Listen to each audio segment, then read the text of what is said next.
우리 하나님 말씀 함께 보겠습니다. 오늘은 우리 에베소서 4장의 말씀으로 함께 볼까요? 우리 에베소서 4장의 말씀입니다. 그러므로 내가 이것을 말하며 주 안에서 증언하노니 이제부터 너희는 이방인이 그 마음에 허망한 것으로 행함같이 행하지 말라. 그들의 총명이 어두워지고 그들 가운데 있는 무지함과 그들의 마음이 굳어짐으로 말미암아 하나님의 생명에서 떠나 있도다. 그들이 감각 없는 자가 되어 자신을 방탕에 방임하여 모든 더러운 것을 욕심으로 행하되 오직 너희는 그리스도를 그같이 배우지 아니하였느니라. 진리가 예수 안에 있는 것 같이 너희가 참으로 그에게서 듣고 또한 그 안에서 가르침을 받았을진데 너희는 유혹의 욕심을 따라 썩어져가는 구습을 따르는 옛사람을 벗어버리고 오직 너희의 심령이 새롭게 되어 하나님을 따라 의와 진리의 거룩함으로 지으심을 받은 새 사람을 입으라. 아멘. 네, 우리 말씀 나누기 전에 그래도 우리 명절 긴 한 주를 좀 보냈는데요. 아직도 연휴 중에 있지만 우리 앞뒤 좌우분들과 함께 고생하셨습니다. 주님 당신과 함께 하십니다. 좀 서로 축복할까요?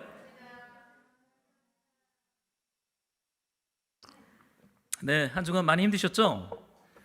좋으셨습니까? 저는 얼마나 힘이 들었는지 어제까지 저희 부모님 이렇게 저희 집에서 형님 가족 다 모시고 오늘 예배 끝나면 또 2차전 하러 또 이제 갑니다.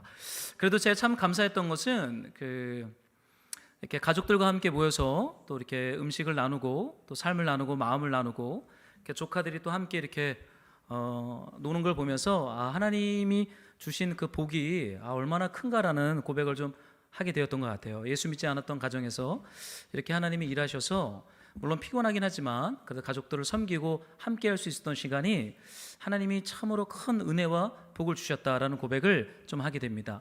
여러분 너무 고생하셨지만 그 고생이 하나님이 우리에게 주신 하늘에 속한 신령한 복인 줄로 믿습니다. 아멘 안 하십니까?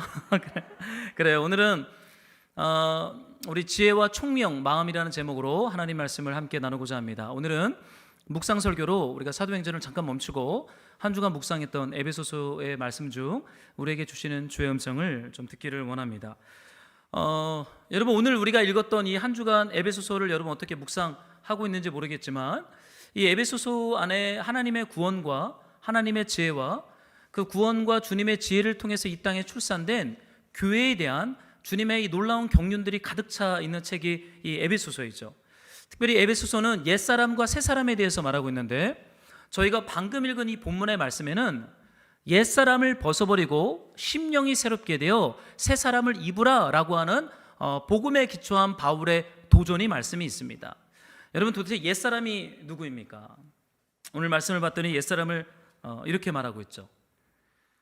그러므로 내가 이것을 말하며 주 안에서 증언하노니 이제부터 너희는 이방인이 그 마음에 허망한 것으로 행함같이 행하지 말라.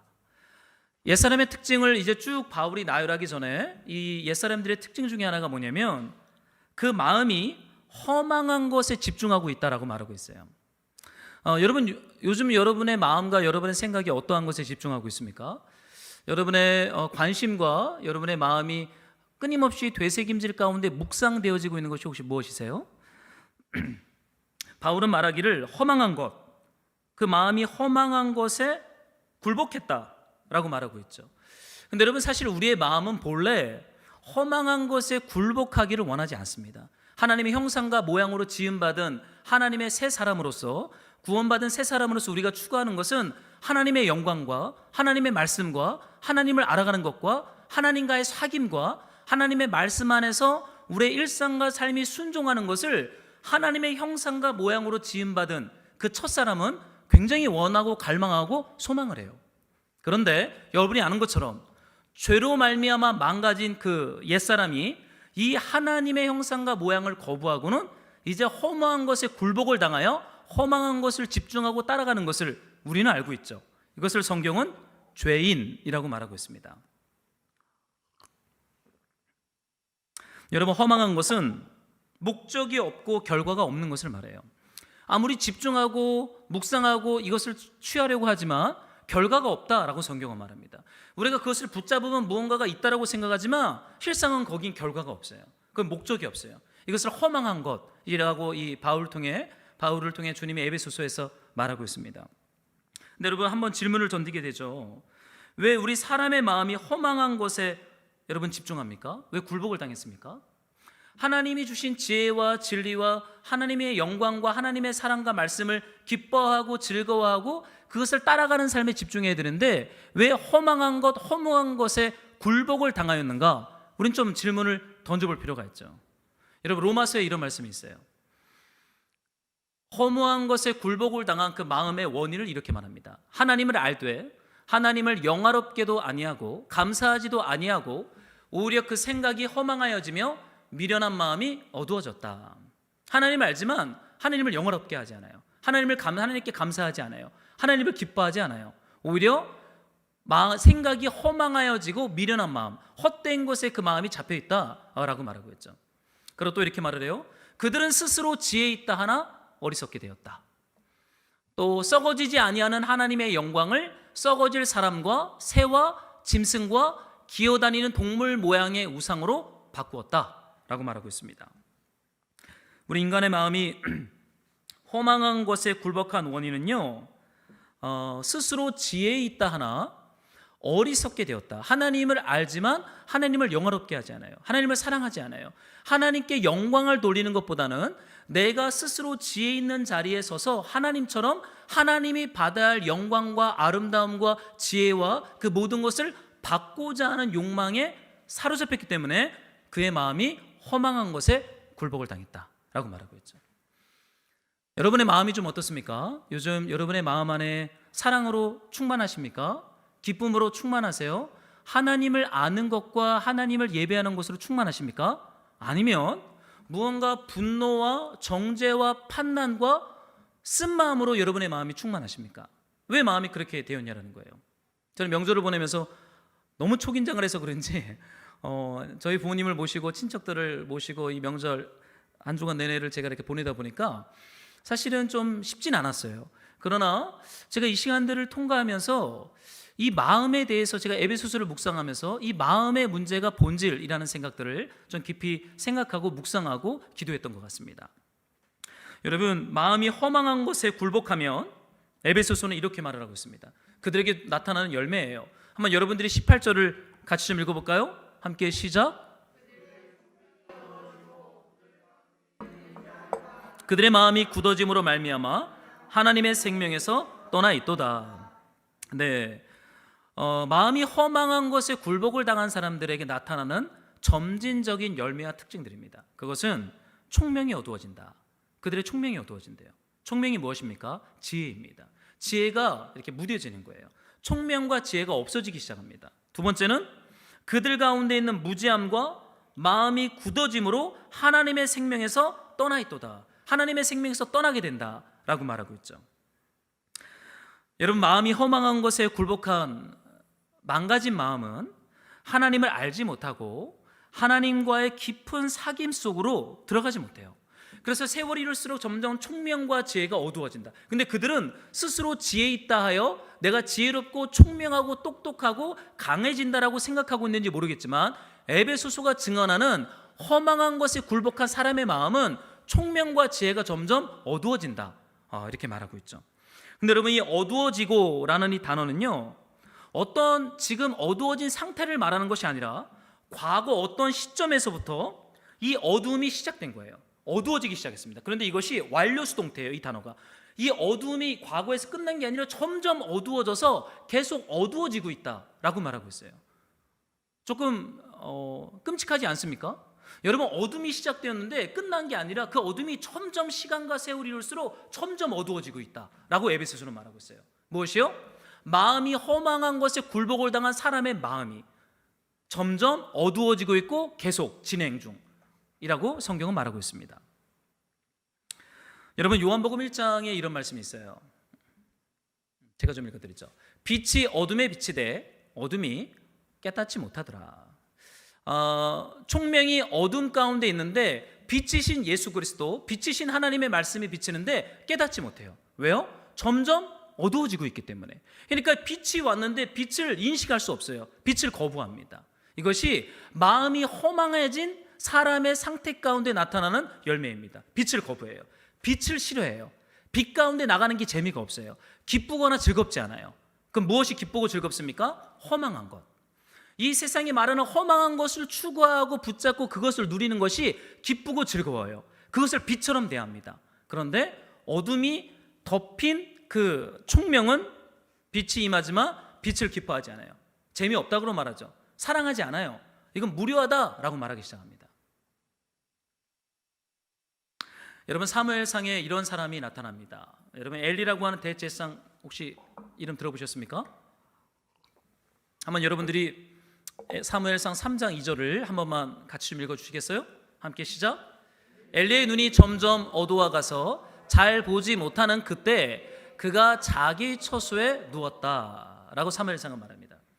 여러분, 엘리는 이스라엘의 마지막 사사이면서 대제사장이면서 동시에 이스라엘의 지도자죠. 근데 그 지도자의 상태가 어때요? 엘리의 눈이 점점 어두워졌다. 뭐 안경을 쓴 것을 의미하겠어요? 눈의 시력이 나빠진 것을 의미하겠어요? 그럴 수 있죠. 노안이 오면 우리가 돋보기나 안경을 쓰지 않으면 이 물건이나 문자를 읽을 수 없는 노안의 성격일 수도 있습니다. 그러나 이 본문에서 말하는 것은 하나님의 등불과 연결해서 이 본문을 해석해야 돼요. 하나님의 등불이 계속 비치고 있으면 눈이 멀 수가 없어요. 하나님의 등불은 아직 꺼지지 않았기 때문에 그 성막에서 흘러나오는 그 빛이 이스라엘 떡상 위에 있는 12개 떡을 계속 비춥니다. 이스라엘 가운데 하나님의 빛이 비치고 있는데도 대제사장의 눈이 어떻게 돼요? 점점 어두워지고 있다. 여러분, 이것은 참으로 참혹한 것입니다. 너무 깊은 어둠, 점점 두꺼워지는 어둠이 엘리의 눈을 누르고 있는 것이죠. 여러분, 하나님과의 사귐과 하나님과의 말씀과 하나님과의 교제 가운데 우리의 마음이 허망한 것을 너무나 기뻐하고 즐거워하고 이것이 습관적으로 오래되면요, 우리의 총명이 어두워진대요. 총명이 어두워지는 것은 하나님이 빛이 비추는데도 그 빛을 싫어해요. 재미가 없어요. 기뻐할 이유가 없어요. 즐겁지 않다라고 말하고 있죠. 근데 여러분, 중요한 것은 하나님의 등불은 아직 꺼지지 않았다는 것입니다. 여러분, 때로는 우리가 그럴 수 있어요. 우리의 마음의 눈이나 우리의 삶이 너무 허망한 것에 집중하고 그것만을 묵상하고 그것만을 즐거워하고 그것만을 붙잡으려고 해서 우리의 총명과 지혜가 점점 어두워질 수 있습니다. 그러나 하나님의 등불은 아직 꺼지지 않았다. 하나님의 등불은 우리에게 계속 비추기를 원해요. 제가 이번 추석 때 저희 부모님이 저희 집에 오시면서 송편, 2종류의 송편을 사왔어요. 하나는 아주 큰 송편이고 하나는 꿀떡이 들어간 작은 송편입니다. 근데 그 송편을 이제 명절 전 며칠 전에 가져왔기 때문에 명절 당일날 먹어야 되는데 제가 이거를 냉장고에 넣어놨어요. 냉장고에 넣어놨다가 이 송편을 꺼내니까 어떻게 했어요? 딱딱해집니다. 그럼 그 떡을 먹을 수가 있습니까? 없습니까? 못 먹어요. 그럼 그 떡을 맛있게 먹으려면 어떻게 됩니까? 유리 접시에 담아서 약간 물을 좀 뿌리고 비닐로 그걸 덮은 다음에 전자레인지에 돌리면 그게 아주 이렇게 촉촉한 먹을 만한 맛있는 떡으로 이게 풀어지죠. 여러분, 성막의 그림을 보게 되면요, 성막 안에 여기 등불이 있어요. 등불은 24시간 365일 제사장들이 등불 안에 있는 기름이 마르지 않도록 그거를 24시간 관리해야 됩니다. 여러분, 제사장들의 일은 영적인 일이라기보다는 육체 노동이에요. 여러분, 생각해 보세요. 24시간 3교대로 제사장들이 성막에서 잠을 자면서 등불에 기름이 마르면 등불에 기름을 채웁니다. 보통 영적이기도 하지만 굉장히 피곤하겠죠. 여러분, 3교대 해보셨나요? 힘들어요. 저 군생활 때 해봤지만 몸이 망가집니다. 그런데 여러분, 이 등불 앞에 무엇이 있냐면 떡상이 있어요. 근데 그 떡상 위에 몇 개의 떡이 있냐면 12개의 떡이 있습니다. 이 떡이 가리키는 것은 12지파예요. 하나님의 언약 백성들입니다. 근데 24시간 등불에서 비추어지는 빛이 어디를 비춰요? 그 앞에 떡상을 비춥니다. 따뜻한 온기가 떡이 말라 비틀어지지 않도록 그 빛이 떡상을 계속 비춥니다. 여러분, 이 빛은 무엇입니까? 예수 그리스도의 빛이죠. 우리 하나님의 말씀의 빛이죠.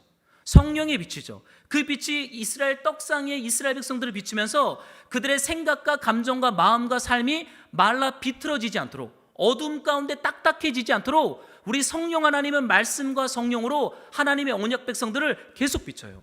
여러분, 이것이 하나님의 신실함이요, 하나님의 사랑이요, 하나님의 은혜인 줄로 믿습니다. 여러분, 우리가 기도 많이 해서 우리의 마음과 총명이 있겠습니까? 그렇지 않아요. 하나님이 비추어 주시는 거예요. 하나님의 은혜를 주시는 것입니다. 물론 우리가 하나님의 은혜로부터 멀리 떨어질 수 있죠. 그때 여러분의 총명이 어두워질 수 있어요. 마음이 딱딱해질 수 있어요. 그때 우리 하나님 어떻게 하십니까? 말할 수 없는 탄식으로 우리를 위해 기도하면서 하나님의 언약 백성들이 하나님과의 사귐 속에 깊이 들어오도록 그 생명의 빛을 날마다 비추시는 그 하나님의 은혜가 저와 여러분을 힘있게 붙드시는 줄로 믿습니다. 여러분, 엘리는 눈이 점점 어두워갔지만 하나님의 등불은 꺼지지 않았어요. 여러분, 총명이 어두워진다는 게 무엇을 의미해요? 총명이 지혜가 딱딱해진다는 것이 무엇을 의미합니까? 여러분, 성경에 이런 말씀이 있어요. 출애굽기 35장인데요. 하나님의 영을 그에게 충만하게 해요 지혜와 총명과 지식으로 여러 가지 일을 하게 하시되. 여러분, 지혜와 총명은요, 사실 하나님의 영이 임할 때 나타나는 어떠한 부분입니다. 근데 이것은 단순히 이게 부살렐과 오홀리압 성막을 만드는 지도자들에게 이 하나님의 영이 임했는데, 그 영을 받은 지도자들이 하나님이 주시는 지혜와 총명으로 성막을 만듭니다. 여러분, 성막이 가지고 있는 상징성이 뭐예요? 우리 하나님의 임재예요. 우리 하나님의 말씀이에요. 우리 하나님과의 사귐 속으로 들어가는 것입니다. 여러분, 지혜롭다, 총명하다라는 것은 세상적으로 볼 때 똑똑하다, 지식이 많다, 무언가를 성취할 만한 능력이 있다를 의미하는 것이 아니라 하나님과의 사귐 속으로 들어가다, 하나님을 알아가다, 하나님의 임재 가운데 있다, 하나님의 음성을 들을 수 있다, 주님의 말씀에 순종하는 힘이 있다라는 것을 의미합니다. 여러분, 총명이 어두워지고 있다라는 것은요, 더 이상 하나님을 알아가고 있지 않은 거예요. 하나님을 알아가는 것이 멈춘 거예요. 하나님과의 사귐이 멈춘 것을 의미합니다. 하나님의 말씀을 깨닫지 못해요. 하나님의 최종적인 말씀인 그리스도를 거부하는 것까지 갑니다. 이것이 총명이 어두워졌다라는 이 에베소서에서 바울이 선포하는 옛사람의 특징 중에 하나가 이 부분인 것을 이 복음은 말하고 있어요. 여러분, 잠언에서 이런 말씀이 있습니다. 한번 여러분들이 우리 잠언 말씀을 한 번만 더 읽어주시겠어요? 함께 시작.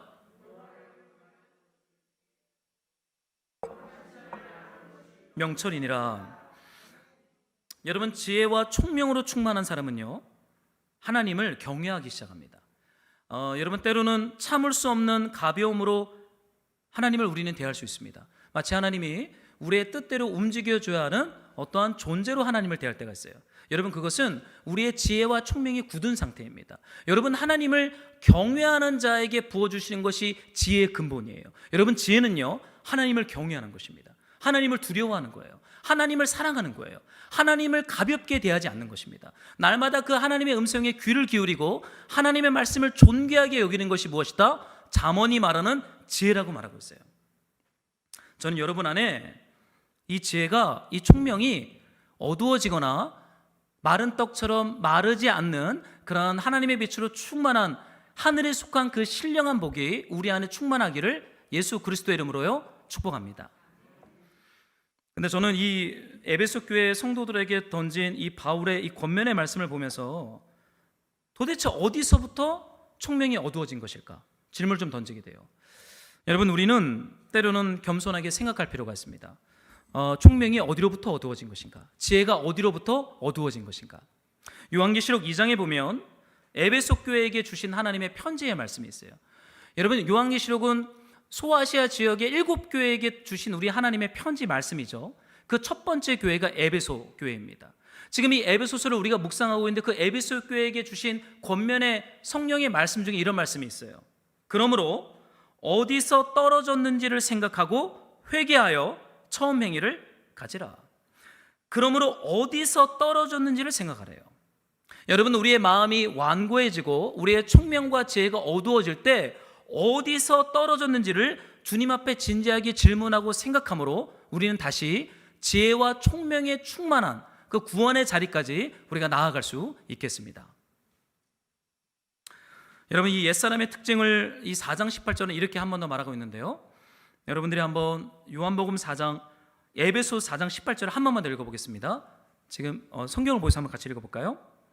그들의 총명이 어두워지고 그들 가운데 있는 무지함과 그들의 마음이 굳어짐으로 말미암아 하나님의 생명에서 떠나 있도다. 여러분, 마음이 굳어지고 있다라고 말하고 있어요. 이 옛사람의 특징을 총명이 어두워지고 그들의 마음이 굳어짐으로 라고 말하고 있습니다. 그 뒤에 19절의 말씀을 보면 이런 말씀이 있는데요, 그들이 감각 없는 자가 되어, 그들이 감각 없는 자가 되어 자신을 방탕에 방임하여 모든 더러운 것을 욕심으로 행한다. 여러분, 마음이 굳어진다는 것이 뭐로 의미하겠어요? 하나님을 인정하지 않는 상태를 가리킵니다. 죄를 죄로 느끼지 못하는 상태, 고통을 고통으로 느끼지 못하는 상태, 배고픔을 배고픔으로 느끼지 못하는 상태예요. 슬픔을 슬픔으로 느끼지 못하는 상태가 마음이 굳어지고 감각 없는 자의 특징을 가리킵니다. 제가 이번 명주를 보내면서 저희 둘째 때문에 사실 조금 많이 실랑이를 했는데요, 그 이유는 이 아이가 잘 밥을 먹질 않습니다. 먹는 걸 별로 좋아하질 않아요. 저희 둘째는 밥도 잘 안 먹고 이게 간식도 잘 안 먹고, 먹는 거를 아이가 참 이렇게 재미를 없어합니다. 근데 이 아이의 특징이 뭐냐면 먹는 거를 좋아하지 않는데 배가 고프면 배고프다는 말을 하지 않고 뭘 하냐면 집에서 이렇게 난장을 피우기 시작합니다. 소리를 지르거나 뭘 집어던지거나 엄마 아빠한테 뭔가 이렇게 고집을 부린다거나 언니를 괴롭힌다거나. 이거는 둘째 아이가 배고프면 나타나는 현상이에요. 졸립거나 배고프면 저희 온유가 항상 그래요. 그래서 어제도 제가 좀 실랑이를 벌이다가 도무지 안 되겠어서 하루 종일 먹질 않는 거예요. 제가 급하게 아내한테 얘기를 해서 우동을 끓여서 우동을 먹였습니다. 그랬더니 어떤 일이 일어나냐면 순한 어린 양처럼 애가 순해져서 이제 조용히 노는 거예요. 아, 배고픈 거구나. 근데 제가 이걸 보면서 한 가지 묵상했던 게 뭐냐면, 배고픈 거를 배고프다라고 말하지 못하고, 고통스러운 거를 고통스럽다라고 말하지 못하고, 아픈 것을 아프다라고 말하지 못하는 상태. 여러분, 사실 이것은 옛사람의 특징입니다. 그런데 이것을 성경은 감각 없는 자, 마음이 굳어진 상태라고 말하는데, 여러분, 창세기에 보면 선악과를 따먹은 첫사람들의 특징이 하나 나와요. 여러분, 죄를 졌습니다.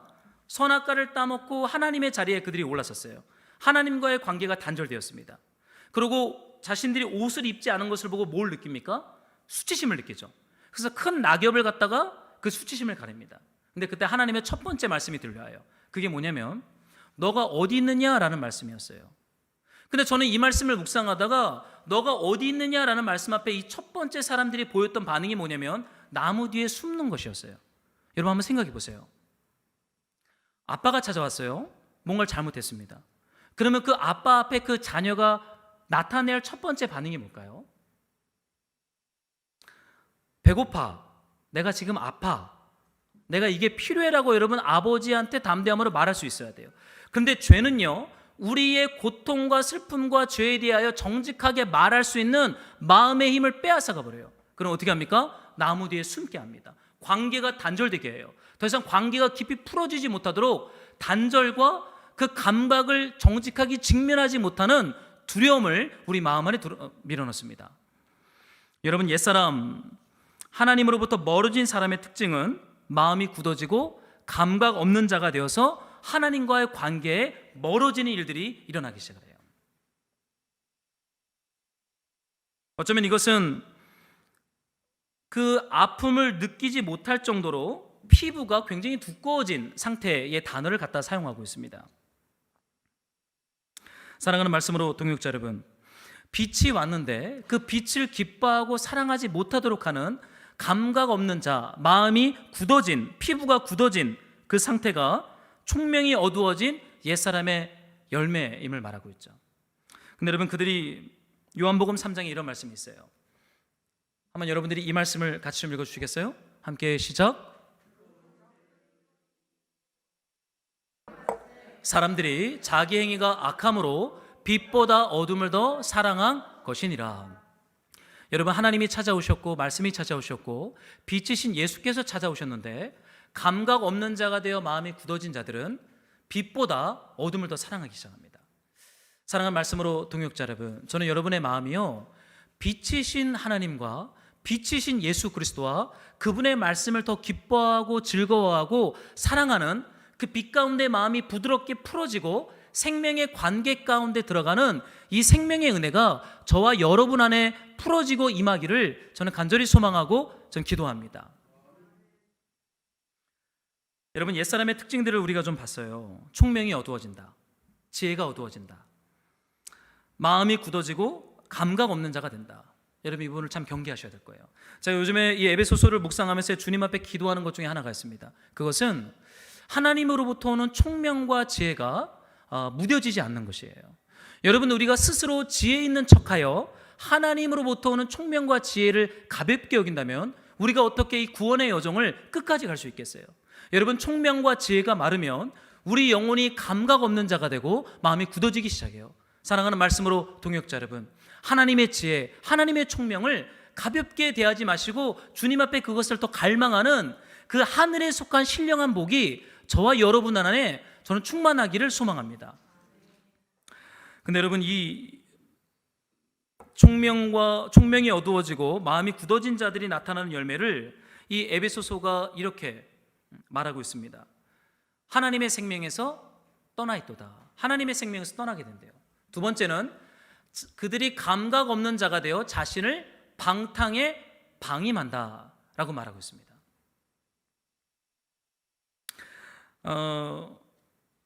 여러분 이 옛사람들이 맺는 열매예요. 하나님의 생명에서 떠나갑니다. 그리고 방탕에 자신을 방임하는 삶을 살아간다 라고 말하고 있어요.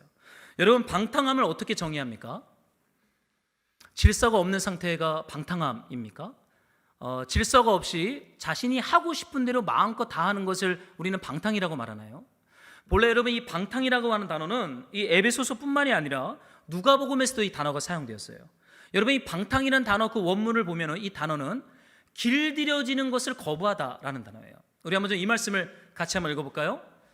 그 후 며칠이 안 되어 둘째 아들이 재물을 다 모아가지고 먼 나라에 가서 허랑방탕하여 그 재산을 낭비했다 라는 말씀이 나옵니다. 여러분 둘째 아들이 하나님으로부터 멀어졌죠. 총명과 지혜가 말라서 하나님 아버지의 유산을 미리 앞당겨서 다른 나라에 가서 허랑방탕하게 삽니다.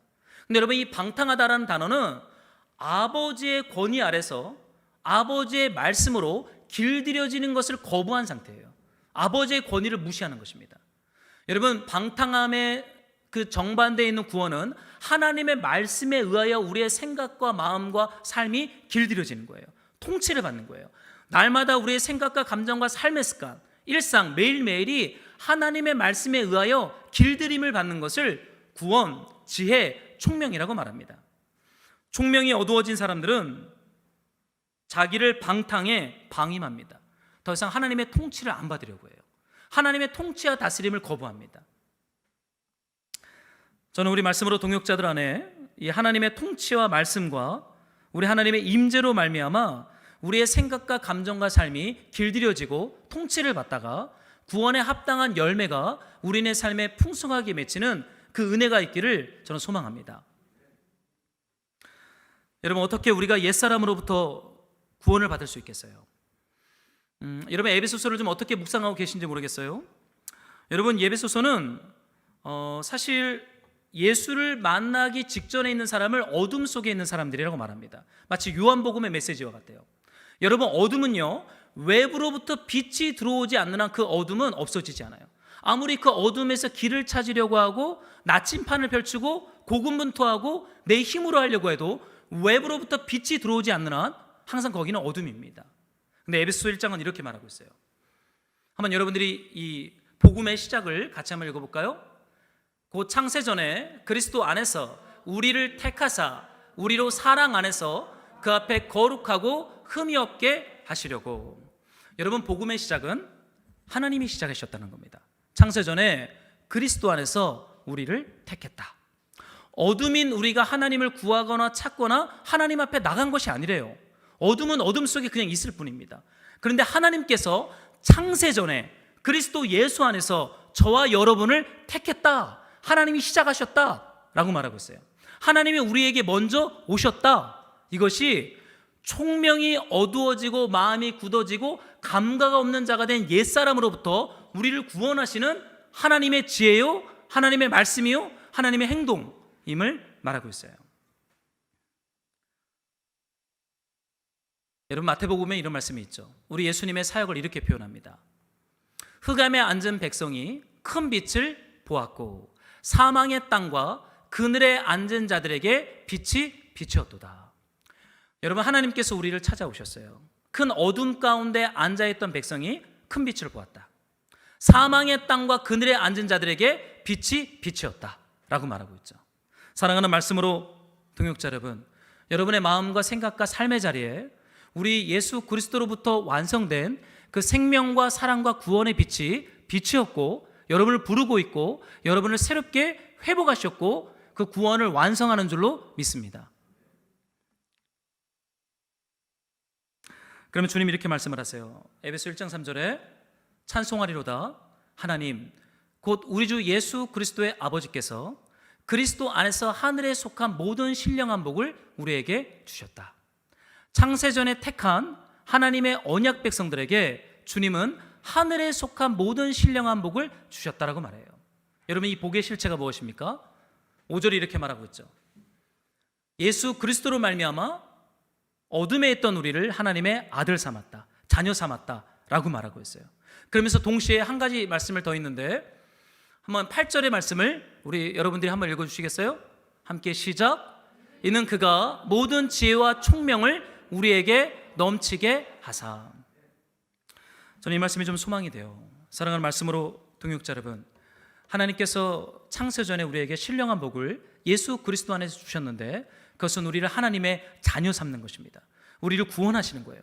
구원받은 언약 백성들에게 하나님을 알 수 있고 하나님과의 사귐 속으로 들어가고 하나님과 동행할 수 있는 지혜와 총명을 우리 안에 넘치게 부으신다라고 말하고 있죠. 저는 여러분들 안에 이 지혜와 총명, 하나님을 아는 지식과 하나님과의 사귐과 하나님의 말씀을 깨닫는 이 지혜와 총명이 저와 여러분 안에 날마다 충만하게 부어지는 이 구원의 복, 하늘에 속한 신령한 복이 날마다 충만하기를 소망합니다. 우리가 말씀을 마치면서 사랑하는 말씀으로 동역자 여러분, 우리의 총명이 어두워지면 안 돼요. 우리가 주님을 아는 것과 주님을 사랑하는 것과 주님과의 사귐 속으로 들어가는 그 지혜와 총명이 날마다 넘치도록 풍성하게 빛 가운데 있어서 하나님을 사랑하고 하나님과의 사귐의 풍성한 열매를 맺는 그 생명의 복이 저와 여러분들 가운데 있기를 예수 그리스도의 이름으로 축복합니다. 우리 이 말씀 붙잡고 함께 찬양하고 우리 주님 앞에 한번 기도하죠.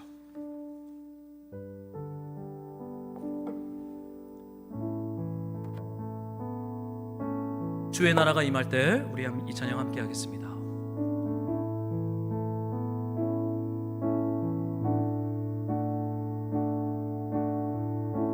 들은 말씀 묵상하며 우리 믿음의 고백 함께 하죠. 주의 나라가 임할 때 하나님 임재하실 때 예배가 회복되며 기적은 일어나네, 기적은 일어나네. 전능하신 주, 전능하신 주, 영원하신 능력의 통치자, 자유가 선포되어 주 백성 돌아오네. 하나님 나라, 하나님 나라 임하소서.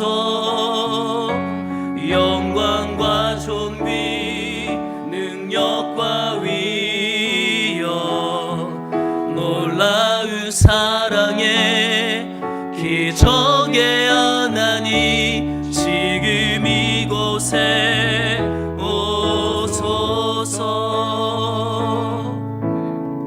우리 함께 기도합시다. 우리 기도할 때 주님, 우리의 총명과 우리의 마음이 허망한 것에 굴복하지 아니하고 날마다 하나님의 말씀을 알아가는 것과 주님을 사랑하는 것과 주님과의 사귐 가운데 머물며 하나님의 뜻에 순종하는 것에 우리의 마음이 날마다 불어들어질 수 있도록 떡 등불에서 비치는 하나님의 말씀과 성령의 빛으로 우리의 마음과 생각과 삶을 날마다 비추셔서 하나님의 언약 백성다운 그 충만한 성령의 열매를 맺을 수 있도록 우리를 새롭게 하여 주시옵소서. 아멘. 주님을 알아가는 총명과 지혜를 넘치게 부으사 하나님을 알아가게 하시고 하나님의 복음을 전하는 삶을 살 수 있도록 성령으로 우리를 충만하게 하여 주시옵소서. 아멘. 우리 말씀 붙잡고 우리 주님 앞에 기도하며 나아가겠습니다. 주여 하나님 아버지, 사랑하는 하나님, 우리에게 말씀하셨사오니 날마다 우리에게 주님의 성령과 말씀으로 기름을 부어 주시옵소서. 주님을 사랑하게 하시고 주님을 알아가게 하시고 주님의 임재 가운데 머무는 삶이 될 수 있도록 성령 하나님 우리에게 은혜를 베풀어 주시기를 소망합니다.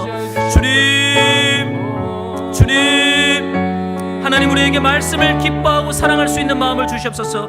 우리의 총명과 지혜가 어두워지지 않게 하여 주시고 하나님을 알아가게 하여 주시고 하나님을 사랑하게 하여 주시고 말씀을 기뻐하게 하여 주시고 복음을 증언하는 것을 기뻐할 수 있도록 우리의 총명과 어두워지지 않도록 날마다 하나님의 성령으로 우리를 새롭게 하여 주시기를 소망합니다. 주님 하나님의 말씀과 성령으로 우리를 충만하게 하소서. 사랑하는 성도들의 영혼 가운데 삶 가운데 날마다 하나님의 말씀이 임하기를 소망하며 하나님의 성령으로 말미암아 우리의 마음의 눈을 여시사 하나님을 알아가게 하시고 하나님을 사랑하게 하여 주시옵소서. 주님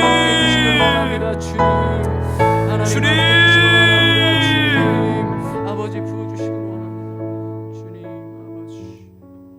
사랑하는 하나님, 주님 앞에 구하는 한 가지는 우리의 총명과 지혜가 하나님으로부터 오는 그 총명과 지혜가 어두워지거나 굳어지거나 감각 없는 자가 되지 않도록 날마다 하나님의 말씀과 성령으로 그 생명의 빛으로 예수 그리스도의 빛으로 우리의 심령을 날마다 비추어 주시기를 소망합니다. 아멘. 등불 앞에 선 떡상 위에 12개 언약 백성들의 떡처럼 우리의 생각과 삶을 부드럽게 하사 아멘. 하나님을 사랑하게 하시고 아멘. 예수 그리스도의 복음을 증언하는 삶을 살 수 있도록 본질에 집중하는 삶이 될 수 있도록 성령님 우리를 새롭게 하여 주시기를 소망합니다. 아멘. 그 일을 예수 그리스도 안에서 이루시고 우리 안에 이루어가고 있고 완성하실 예수님을 바라봅니다. 감사하는 마음으로 드리는 예물을 우리 주님 받으시고 열방과 파주에 하나님의 선교가 일어나는 주님의 씨앗으로 주님 사용하여 주시기를 소망합니다. 아멘. 예수 그리스도의 이름으로 기도드렸습니다. 아멘.